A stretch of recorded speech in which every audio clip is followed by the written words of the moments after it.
Bangladesh cricket team আশা, হতাশা আর হারার ইতিহাসের এক অদ্ভুত মিশ্রণ।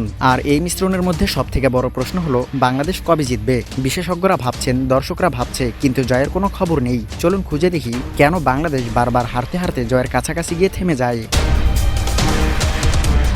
বাংলাদেশের ক্রিকেটের একটি ক্লাসিক অধ্যায় রয়েছে, এক বলে ক্যাচ, এক বলে রান আউট, এক বলে ভুল ডিসিশন আর শেষ বলে দর্শকের হার্ট অ্যাটাক। এই ক্লাসিক অধ্যায় দেখার জন্য বাংলাদেশের ভক্তরা সবসময় আগাম প্রস্তুতি নিয়ে রাখেন, কারণ বাংলাদেশের খেলা মানে রোলার কোস্টার, কিন্তু নিচের দিকটা কখনো শেষ হয় না। তাই তো নতুন প্রজন্ম খেলা দেখতে বসলে সবাই তাদেরকে বলে, এদের খেলা দেখে লাভ নেই, পড়ালেখায় মনোযোগ দাও। সে যাই হোক, আমাদের প্রশ্ন ছিল বাংলাদেশ আসলে কবে জিতবে। বাংলাদেশ আসলে কবে জিতবে এর সব থেকে বড় উত্তর হলো বাংলাদেশ জিতবে ইনশাল্লাহ, কিন্তু কখন সেটা ক্রিকেট বোর্ডও জানে না। বিশ্লেষকগণ মনে করেন সমস্যা টেকনিক্যাল না ইমোশনাল। বাংলাদেশ জিততে গেলেই মনে হয় এত সহজ কেন, তাই হারে। বাংলাদেশ টিমের প্লেয়াররা হারলে মানসিকভাবে শক্তিশালী হয়, তাই হয়তো জয় এলে তারা কনফিউজ হয়ে যায়। তবে বাংলাদেশ দল প্রতিদিন উন্নতি করছে, একদিন 4 উইকেটে হারলে পরের দিন 3 উইকেটে হারে, এটা একটা প্রোগ্রেস। তবে বাংলাদেশ সবসময় জিততে চায়, কিন্তু প্রতিপক্ষ তো মানুষ ভাই, ওরাও চেষ্টা করে।